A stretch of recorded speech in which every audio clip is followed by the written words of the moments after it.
Bonjour à toutes et à tous et bienvenue au Forex à l'heure US. Yoav Nizar, très heureux de vous retrouver en ce mercredi 2 août 2017. Et oui, une fois n'est pas coutume, nous nous retrouvons un mercredi pour parler de l'information du jour. Ce n'est pas le transfert de Neymar au PSG, c'est bien le résultat de l'enquête de l'emploi privé aux États-Unis, l'enquête ADP, donc qui a déçu puisqu'elle a annoncé une création de 178 000 créations d'emplois dans le secteur privé, inférieure aux attentes du consensus qui l'attendait à 190 000. On analyse tout de suite la réaction du marché, le dollar qui tente un léger rebond, mais c'est très léger, très faible. On voit ça dans un instant. Tout de suite, je vous laisse prendre connaissance de l'avertissement lié au risque de trading. Et bonjour à toutes celles et ceux qui venaient donc de me rejoindre sur le chat. Et on confirme que le son et l'image fonctionnent bien. Merci Luc et merci François. L'avertissement sur le risque, le trading avec effet de levier sur le forex comporte un risque élevé, peut ne pas convenir à tous les investisseurs. Un effet de levier important peut aussi bien jouer en votre faveur qu'en votre défaveur. Avant de commencer à trader sur le forex, veuillez examiner attentivement vos objectifs d'investissement, votre niveau d'expérience ainsi que votre goût du risque. Le risque de perte en capital peut être supérieur au montant investi. Veuillez vous assurer de prendre connaissance des risques inhérents au trading sur le forex et consulter un conseiller financier si toutefois vous avez des doutes. Alors, bonjour à toutes et à tous, et je vous rappelle donc, comme je vous l'expliquais, que vous disposez du chat pour poser vos questions, réagir ou me faire part tout simplement d'un actif. Si vous souhaitez donc connaître mon point de vue, n'hésitez pas à me le faire savoir. Et je vous rappelle également qu'en vous inscrivant à ce webinaire, vous avez reçu également un compte démonstration IG Market. N'hésitez pas justement à tester vos stratégies, pourquoi pas en temps réel, sur cette plateforme démonstration, si vous le souhaitez bien évidemment. Alors, l'euro-dollar qui reste bien orienté, qui reste bullish, en effet, qui a franchi en ce début de semaine le seuil à 1,18 $, qui reste donc qui reste orienté à la hausse. Il n'y a pas de divergence avec le RSI. La tendance est haussière, les fondamentaux semblent également haussiers. La BCE pourrait, en tout cas ce sont les anticipations du marché, la BCE pourrait resserrer sa politique monétaire au second semestre 2017, mais c'est surtout le dollar américain qui lâche, le dollar américain donc qui est vendu à l'approche donc du rapport NFP. Et on a une première indication sur ce rapport NFP puisque l'enquête ADP qui vient de tomber il y a quelques minutes et qui compte pour environ une vingtaine de pourcents de ce rapport NFP a déçu. Donc l'enquête ADP, comme je l'expliquais en introduction, est ressortie à 178 000 créations d'emplois dans le secteur privé, ce qui est donc inférieur aux 190 000. On voit qu'il y a une faible réaction du marché faible réaction du dollar, qui tente de reprendre le dessus, mais finalement l'euro reprend le dessus face au dollar américain. Alors, en données journalières, comme on le voit, une mini résistance, si vous me permettez l'expression, à 1,1835 est en train d'être mise en place, mais toutefois, le marché reste haussier. Regardez, il s'agit finalement simplement d'un mouvement de marché, d'une petite prise de bénéfice, mais en données journalières, la bougie reste dans le vert et l'indicateur de momentum RSI repart également à la hausse, sans même atteindre la borne 70, sans même mettre en danger la borne 70. C'est le signe finalement et le signal d'un marché haussier. D'ailleurs, on peut le voir également en données hebdomadaires. En données hebdomadaires, le RSI tente d'accélérer et d'accentuer sa hausse, en tout cas pas de divergence. Donc dans ce contexte technique, l'euro-dollar est haussier après l'enquête ADP et en amont donc du rapport NFP qui sera publié vendredi prochain. Alors oui, le rapport NFP pourrait peut-être initier une nouvelle tendance, mais toutefois, depuis le franchissement des 1,15, mon anticipation est haussière et donc je maintiens ma cible moyen terme à 1,20 $ qui est un seuil symbolique, un seuil technique. Et on verra si justement, après ces chiffres de l'emploi aux États-Unis, le marché l'atteindra ou non. Alors, voilà donc pour l'euro-dollar. On va passer au GBP-USD qui est également l'une des paires à suivre cette semaine puisque demain, il y aura l'intervention de la Banque d'Angleterre et le GBP-USD qui effectue un nouveau plus haut annuel, nouveau plus haut donc qui a pris forme déjà depuis ce rebond, ce pullback effectué la semaine passée sur le support à 1,30 $. Et le marché donc, qui reste soutenu par une oblique haussière en données hebdomadaires et donc qui atteint quasiment, qui se rapproche du moins un peu plus de notre objectif à 1,3297. Donc cette zone 1,3297, 1,33 $, qui est notre cible, qui est ma cible, donc moyen terme, énoncé il y a quelques semaines déjà. Et donc le marché s'en rapproche, il ne l'a pas atteint, il pourrait l'atteindre donc dès demain. Attention bien sûr au risque de volatilité. Mais en tout cas, comme vous le voyez également en données journalières, le RSI accélère, pourrait franchir la borne 70. En tout cas, les prix, eux, se rapprochent donc des 1,3297. Bien qu'on s'attend à un statu quo de la Banque d'Angleterre demain, on analysera bien sûr la tendance. La Banque d'Angleterre qui pourrait resserrer au second semestre également sa politique monétaire, qui pourrait relever ses taux. On en saura probablement plus demain. Et donc, on analysera bien sûr les déclarations de Mark Carney. Et bien sûr, on en reparlera demain donc à 14h30 dans ce live. Voilà pour le GBP/USD qui reste haussier, qui poursuit finalement lentement à la différence de euro-dollar, mais qui poursuit tout de même sa hausse et donc qui reste bien orienté. L'USD-Yen à présent, l'USD-Yen qui a cassé ce niveau de support, qui a cassé hier, donc avant-hier, pardon, ce niveau de support à 110,812, et donc qui rebondit certes après une petite doji, petit par la taille, mais doji tout de même, et le marché donc qui teste de nouveau les 110, les 110 812, mais non plus comme support, mais comme niveau de résistance. Donc attention au risque de pullback. L'USD-Yen en effet semble pour le coup orienté à la baisse. Donc un pullback sous les 110 812 me semble envisageable pour viser un point bas hebdomadaire sur les 109,94. Le point bas qui est très exactement à 109,92. Donc voilà, c'est ma prochaine cible en cas de pullback sur le taux de change USD-Yen. Le taux de change USD-Yen également qui pourrait être impacté par le rebond du cours de l'or, enfin par effet de corrélation.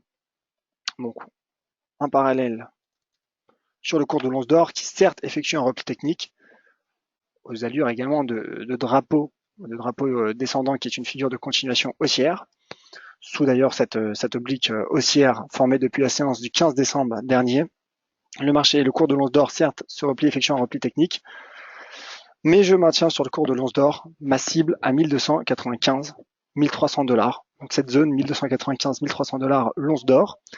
Donc dans ce contexte, en effet, par effet de corrélation inverse, le taux de change USD-Yen pourrait donc être impacté par finalement cette baisse du dollar américain qui oriente à la fois le marché du Forex, mais également le cours de l'or. Donc dans ce contexte, ma cible à 109,92 me semble envisageable à moyen terme. C'est pareil, on analysera également la réaction du marché après son principal catalyseur attendu cette semaine, le rapport NFP. Voilà donc pour le taux de change USD-Yen. L'USD CAD à présent, l'USD CAD il sera impacté dans quelques heures, pas longtemps, par la publication des stocks hebdomadaires aux États-Unis, selon le département de l'énergie. L'USD CAD donc qui se maintient à l'intérieur d'un range entre 124,38 et 125,56, qui travaille la partie supérieure de ce range, donc cette résistance. Sous résistance, le risque paraît logiquement baissier, mais toutefois on voit une accélération du momentum et on voit également le marché qui tente de franchir ce niveau de résistance. Donc le scénario est simple sous cet important niveau de pivot. Un franchissement des 1,25,56 permettrait de viser le prochain seuil à 1,26,40 que je vais tracer sous vos yeux et en direct. Voilà, qui arrive juste un instant. N'hésitez pas d'ailleurs à tester ces stratégies donc sur votre plateforme démonstration. Donc en cas de franchissement, le marché pourrait atteindre les 1,26,40 dollars canadiens. Mais en revanche, finalement un échec sous cette résistance, ce qui serait cohérent du point de vue de l'analyse technique, me permettrait de viser un retour sur les 1,2438 dollars canadiens. Alors, ce qui est également intéressant de constater sur le taux de change USD-CAD, c'est que malgré finalement la faiblesse du dollar américain, on voit que le dollar canadien semble finalement subir une prise de bénéfice après sa forte remontée la semaine passée. Et oui, sa forte remontée, donc ce qui a permis une chute au taux de change USD-CAD. Je rappelle également donc que le dollar canadien a été soutenu ces dernières semaines d'une part par la hausse des taux de la Banque du Canada, mais également par la remontée des prix du pétrole. J'affine simplement en 4 heures pour voir s'il y a peut-être une divergence. Pas de divergence, mais on voit tout de même que le seuil à 1,2556 est en danger, qui pourrait être franchi. Donc voilà pour l'USD CAD, on s'attend à de la volatilité cet après-midi après la publication des stocks pétroliers. Un mot sur le NZD-USD, puisqu'il y a eu la nuit dernière la publication des chiffres de l'emploi en Nouvelle-Zélande qui sont ressortis de manière décevante. Certes, le taux de chômage a baissé à 4,8%, mais ce scénario était envisagé. Et le, entre guillemets, NFP néo-zélandais a déçu puisque seulement 3,1% d'emplois en plus ont été créés au second trimestre en Nouvelle-Zélande, alors que le consensus tablait sur une progression de 4,1%. Et donc, dans ce contexte, le NZD-USD retombe sur un très joli niveau de support à 0,7420, d'ailleurs qui est également niveau de support, donc là vous le voyez en 4 heures, mais également en journalier. Et donc sur support, un rebond pour viser 0,74 595 me paraît envisageable, mais tout de même, ça rejoint ce que je disais sur l'USD CAD, on voit qu'il y a une pression baissière à court terme. Mais pour le moment, on est sur support. Donc, sur support, on ne peut pas dégager de stratégie baissière. La stratégie baissière serait donnée seulement en cas de cassure des 0,7420, auquel cas, bien sûr, le marché à court terme pourrait retrouver ce point bas de la séance du 25 juillet dernier. Donc, ce point bas quasiment des 2-3 dernières semaines à 0,74, qui est également un seuil symbolique. Mais ça, c'est pour du court terme. Et à plus long terme, en effet, le marché pourrait retrouver cette ancienne résistance hebdomadaire devenue à présent support potentiel à 0,7343, mais ça c'est pour du moyen terme. Donc voilà pour le NZD USD. Je prie de m'excuser. Un mot tout de même sur l'euro GBP, qui sera donc impacté demain par la Banque d'Angleterre, et l'euro GBP qui tient ce support en données 4 heures à 0,8936. Donc bon signe pour l'euro GBP. On voit également la force de l'euro. Alors certes, qui se stabilise face à la livre sterling, puisqu'à la différence du dollar, la livre est également achetée ces dernières semaines, ces dernières séances. Donc dans ce contexte, l'euro GBP reste stable, en tout cas se stabilise sur un mouvement latéral, mais toutefois donc un rebond sur ce support à 0,8936 pour dans un premier temps viser les 0,8980 pour du très court terme pour le coup, me paraît envisageable, et pour du swing trading, je maintiens ma cible à 0,9025 qui est un niveau de résistance hebdomadaire. Mais bon, ça c'est pour du moyen terme, et on verra bien sûr, cela pourrait dépendre également de l'intervention de la Banque d'Angleterre demain. Voilà donc pour ce tour d'Horizon Forex. Je vois qu'il y a quelques personnes qui viennent de nous rejoindre sur le chat. Donc bonjour à vous. N'hésitez pas donc à laisser vos commentaires et poser vos questions. Je vois qu'il y a une question également sur le Nasdaq. Ça tombe bien. Je parle de Wall Street dans un instant. Et le Dow Jones donc qui a atteint, on l'a vu hier, ensemble, le seuil symbolique à 22 000 points et qui n'en a peut-être pas fini. En effet, certes, il y a une très légère prise de bénéfice à court terme, mais le Dow Jones qui reste très bien orienté. Regardez, le momentum du prix accélère.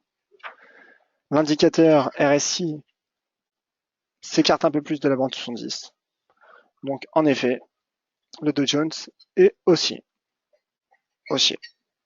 Sur ses plus annuels, finalement, le Dow Jones qui est haussier. Voilà, tout simplement. Je pense en effet que 22 200 points en moyen terme pourrait être atteint. Il n'y a pas de raison d'établir une stratégie à contre-tendance. Il n'y a pas de divergence. Donc le Dow Jones reste bien orienté. Et l'indicateur de sentiment également donne un signal haussier. Donc, haussier sur le Dow Jones, le S&P 500 également, qui se rapproche un peu plus de notre cible moyen terme à 2500 points. On va passer en données journalières, le graphique me parle plus avec ce niveau de support notamment à 2470 points. Et donc en effet, je maintiens cette cible à 2500 points. Alors sur le Nasdaq, justement, ma chère Christine, ça tombe bien, j'ai mon graphique qui est ouvert. Je vous remercie car je crois que c'est vous qui me posiez la question la semaine passée. Ça m'a permis de trouver une belle configuration sur le Nasdaq, puisqu'il y a eu finalement le pullback haussier sur les 5885 points a pris forme. Et donc le Nasdaq également qui est proche de ses plus hauts historiques pourrait retrouver son point haut historique effectué la semaine passée à très exactement 5995 points. En tout cas, la cible à 6000 points me paraît envisageable. Qui est très proche finalement des 5995. Donc cette zone à 6000 points, 5995 et ma prochaine cible à court terme sur le cours du Nasdaq qui reste également bien orienté, qui reste haussier. Alors attention, en données hebdomadaires, peut-être à une petite divergence qui commence à prendre forme. Donc prudence. La semaine passée, il y a eu un doji, mais le marché est haussier pour le moment. Donc je dirais que si je devrais jouer une hausse sur Wall Street, je privilégierais soit le S&P 500, soit le Dow Jones, plutôt que l'indice technologique. Mais bon, je reste haussier quand même sur le Nasdaq, bien que le momentum ralentisse. 6000 points par envisageable, donc à moyen terme. Voilà ma chère Christine. Alors, plus que quelques instants pour poser d'autres questions. Vous avez été nombreux sur le chat à me saluer, merci à toutes et à tous. Luc qui indique allez Paris. Écoutez, je vous souhaite bonne chance donc, mon cher Luc. Alors, plus d'autres questions sur le chat. Le temps pour moi de vous rappeler que cet après-midi, il y aura un webinaire spécial crypto-monnaie à 17h, heure française, donc en compagnie de Valentin Offrand. Vous pouvez retrouver le lien d'inscription sur le site dailyfx.com/français. Vous retrouverez d'ailleurs également Valentin, donc vendredi à 14h30, pour un live spécial NFP. Vous suivrez en sa compagnie donc la publication des chiffres de l'emploi aux États-Unis. On a eu aujourd'hui finalement un petit aperçu de l'état du marché du travail aux États-Unis avec cette enquête ADP qui, je le rappelle, a déçu, donc qui est ressorti inférieur aux attentes du consensus, 178 000 créations d'emplois dans le secteur privé. Donc merci à toutes et à tous d'avoir suivi ce live en ce mercredi 2 août 2017. On se retrouve donc tout de suite sur Twitter. Une dernière question d'Emmanuel qui vient d'arriver. Bonjour, les US ont-ils intérêt à laisser le dollar baisser? Pour les exportateurs, la baisse du dollar est bien sûr une bonne nouvelle. Pour les importateurs, un peu moins. En tout cas, on voit que les indices boursiers réagissent favorablement à cette baisse du dollar américain. Donc, en effet, pour les sociétés exportatrices, la baisse du dollar américain est bon signe. Il y a une autre question qui vient d'arriver. L'euro-dollar va-t-il baisser? Alors, j'en ai parlé de mon cher live de l'euro-dollar. Les sessions de rattrapage, l'euro-dollar reste bien orienté. Alors, est-ce qu'il va baisser ou non? Bien sûr, c'est toujours difficile de le dire, mais toutefois, ma conviction est que l'euro-dollar pourrait poursuivre sa hausse. Certes à un rythme un peu moins soutenu, avec un momentum plus faible également, mais je pense que le seuil à 1,20$ à moyen terme pourrait être atteint. On verra ce que nous dira le marché, notamment après le rapport NFP. Voilà mon cher Jean-Yves. Donc merci à toutes et à tous de votre participation. Rendez-vous tout de suite sur Twitter, @yoavnizar, et on se retrouve demain à 14h30 pour assurer un suivi de ces stratégies Forex, Wall Street, et également on se dort. Merci à tous, c'était Yoav Nizar pour le Forex à l'heure US de DailyFX France. À demain 14h30.